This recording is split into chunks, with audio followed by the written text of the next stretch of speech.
Gusto ng Diyos, inspiration tayo sa iba. Gusto ng Diyos, example tayo sa iba. Maganda plano ng Diyos, napakaganda. Amen. Huwag i-resist. Sayang yung magandang plano. Tayo ka pa yun. Madaming Diyos, salamat sa provision mo ngayong umaga. Gusto mo lahat kami lumago. Walang maiwanan. Tulungan mo kami sa bagay na yun. At naniniwala kami sa inyong salita.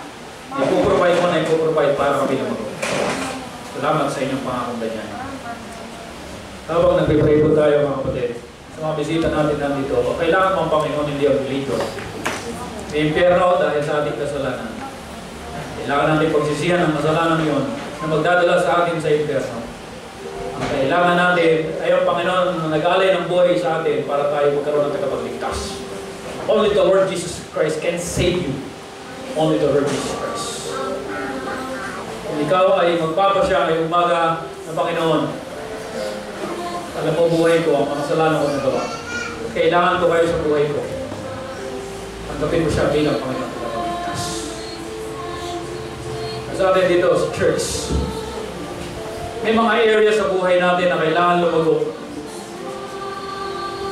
Kuminsan yung bibig natin, hindi natin mapigil sa pagsasabi ng mga negative. Kailangan natin lumago doon. Kasi sabi ng Bible, ang isang taong malago, iniisip mo lang sasabihin. Some area tayo kailangan lumago. Some area tayo static, stagnant. Iluhod natin sa Panginoon. Kasi yung plano ng Diyos na maganda para sa iyo.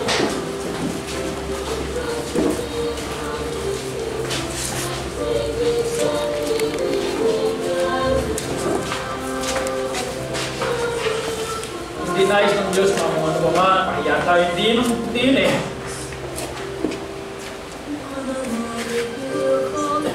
Nais ng Diyos na mago tayo.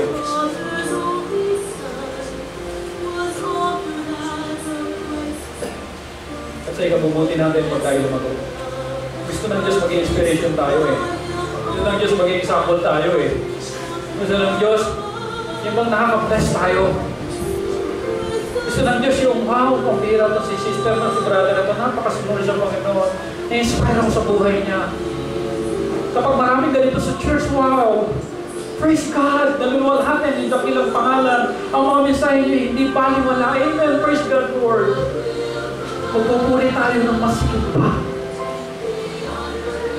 Maglilingkod tayo ng mas sagana pa. Magbibigay tayo ng mas faithful pa. Magdadala pa tayo ng mga kaluluwa ng mas marami pa. At makikita nila na mga bagong pumunta sa iglesia nito, wow, nakaka-bless naman dito sa church na ito. Disiplinado sila sa oras. Wow! Di ba ba napakaganda ng plano ng Diyos? Tanggapin, huwag i-resist. Huwag ma-misinterpret. Huwag mga tuwiran. Yan ang mga hadlang sa paglago natin. At huwag ka nang pumayag kapatid kayo na hadlangan ka pa ng ganyang attitude.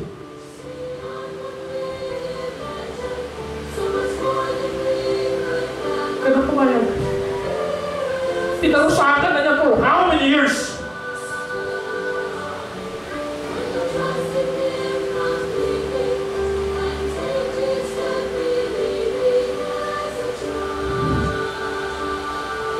Sabi namin, Diyos, sorry po. Sabi namin pagkukulang sa inyo. 17 years na maraming pagkukulang. Forgive us, Lord. Sa mga area ng buhay namin, hindi kami tumatalo. Stagnant. Sorry po. Give us, Lord. Salamat sa pagmamahal mo, sa faithfulness mo, sa compassion niyo, sa awa niyo sa amin, na ayaw niyo kami tangtanan, hindi kami lumalag. Hanggang di kami nagbabago. Salamat po. Your faithfulness is great. Salamat po. tapat niyo sa amin. Hindi niyo kami iniwan. Hindi niyo kami iniiwan hanggang hindi kami lumalan. Hindi niyo kami tinatagta ng Panginoon.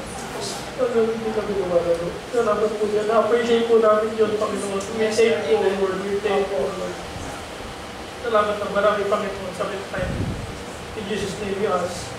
Amen.